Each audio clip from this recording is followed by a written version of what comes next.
This is Colton, gold medalist from last year. This is Caleb, not such a gold medalist from last year. And we're from Crum, Texas. No snow, snowmobile freestyle riders.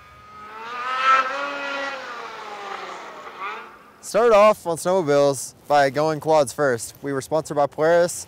We rode quads all over the world, but there's no X Games for quads. So we wanted to ride X Games, so we had Polaris send us a couple snowmobiles.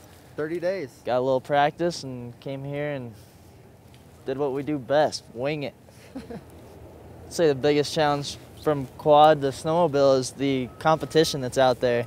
Like, we were able to switch over and learn everything that we knew pretty good, but the fact that there's no one on quads doing what we do, and there's a lot of guys on sleds doing more than what we were doing. So it was definitely a challenge to keep up with what was already going down.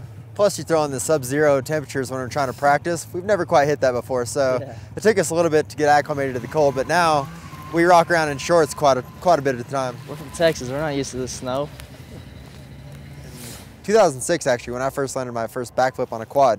Built a foam pit so we could train, and it worked out great for the sleds as well. Started using all the money from his flip shows to pay for foam to put in that thing. That's the only way we ride sleds in Texas, in the foam pit. Sleds get really hot down there, so it's easier to just do one big trick and just work on a really hard big tricks in the foam pit in Texas, and then come up here and try to fine tune the smaller tricks. Yeah, racing cross country when I was like 12 years old, I broke both my femurs and my pelvis all at once. So that was probably the gnarliest wreck I've ever had. And I've had a pretty bad wreck in Costa Rica where I broke an ankle, sprained an ankle, and broke a wrist, and actually flew back to the USA with all of it still broken. I didn't get it fixed down there because I didn't trust anybody, so I just got on the plane, broken, and flew home. I've got a lot of wrecks too, but I've got one definite one that's worse. He's kind of just got a bunch. It's like, well, I'm not sure, this one or that one. Last year I had a broken pelvis, and I broke my tailbone the day of practice because I was just so out of line.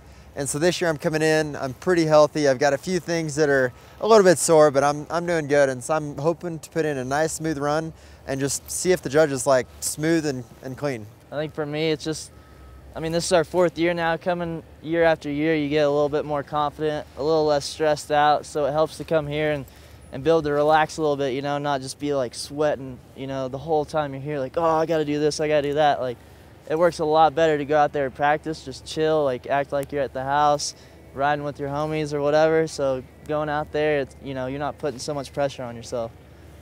In everyday life, everything's competitive, everything's a race, everything's a competition, so it's never ending with us. I'll give him props. Racing, he's got me, but any other sport, I can pretty much beat him in.